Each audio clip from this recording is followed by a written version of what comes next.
All right, let's take a look at one final experiment that Hammerling performed. It was a transplant experiment. And you'll recall he was investigating the role of the nucleus in the capacity of acetabularia to regenerate a cap. And what he does here is he makes use of the fact that there are different species of acetabularia.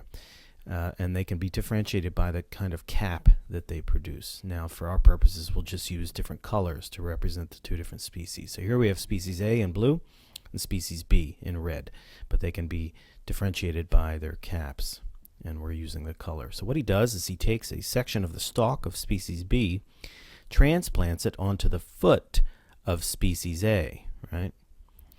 Now remember, we left it in part 1. Our understanding of the nucleus was that it produces some substance which diffuses up into the stalk, and that substance has the power to regenerate the cap. And you'll recall that later in experiments using radioactivity identified the substance not as a building material but as an information molecule, which means it's used to build the building materials. But it itself is not used in the construction of the cap. So we're going to call these things information molecules. Now, they don't hang around forever, so there's a period of time in which they are functional, but then they degrade over time. So now, with this arrangement, think about what cap should be regenerating here. And let's restrict our prediction to either species B or species A, not some kind of hybrid of the two.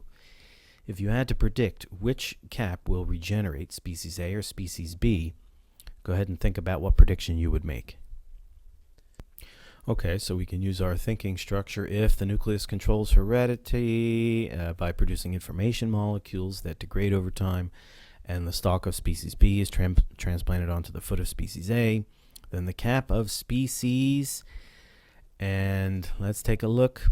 What we want to predict here is that the cap of species B should regenerate first. Right? Now, why would we make that prediction? Because the stalk of species B should still have the information molecules from the nucleus of species B, right? They should still be there with the power to regenerate that cap. Remember, they have the information somehow to build the actual building materials. So even though the foot of species A is down here, the stalk of species B should still have those information molecules. So we're going to put B down in here for our prediction. Now, what actually happens is the cap of species B does regenerate.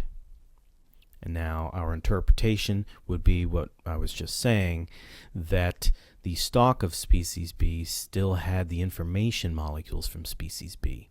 And so they were able to direct the construction of building materials to regenerate the cap of species B. But now ask yourself this: what should happen if the regenerated cap is cut off again? Right, so suppose we cut off this cap, the cap of the species B that just regenerated. We cut that off again. What should regenerate? Well, remember, the information molecules from species B, they degrade over time. Right? So they're going to disappear. So think about now what should happen if you cut off that cap. The species B information molecules are gone. Well, it stands to reason then that the nucleus from species A will replenish those information molecules, but they will be for species A cap. Right? So we would predict here that the cap of species A should regenerate the second time.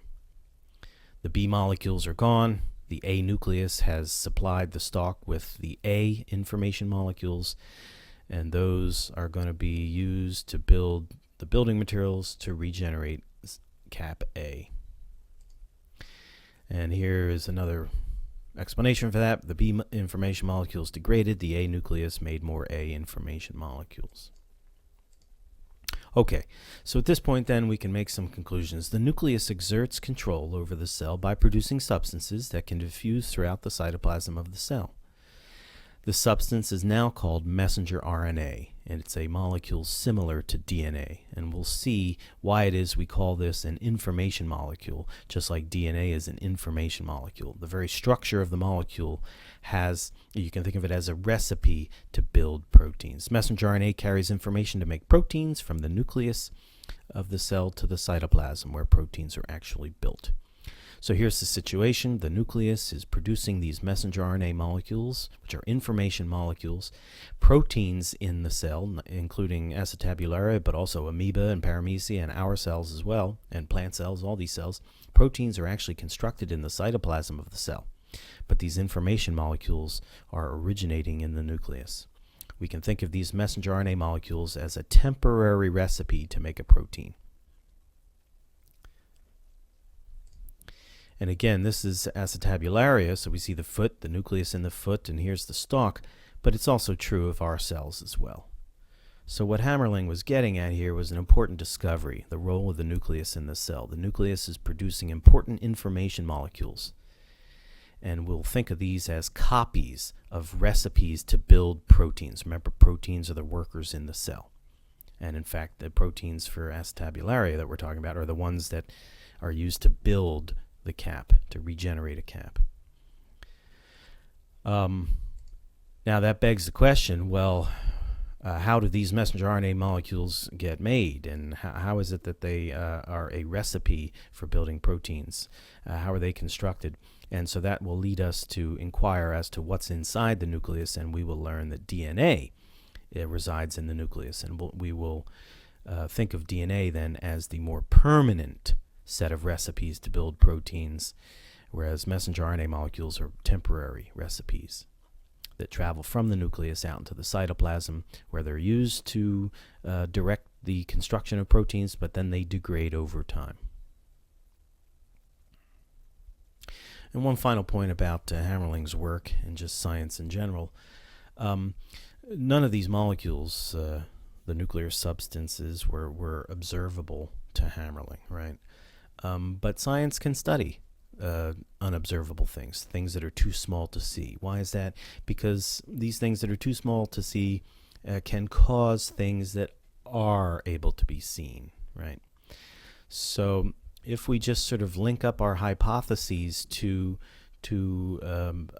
observations that we can make, then we can test the hypotheses that claim that unobservable things exist. Right, so we can determine if unobservable things exist, like tiny little molecules that we can't see, by looking for observable things like caps. We can see the regenerated cap. And we can test then the unobservable things, because unobservable things are causing observable things to happen.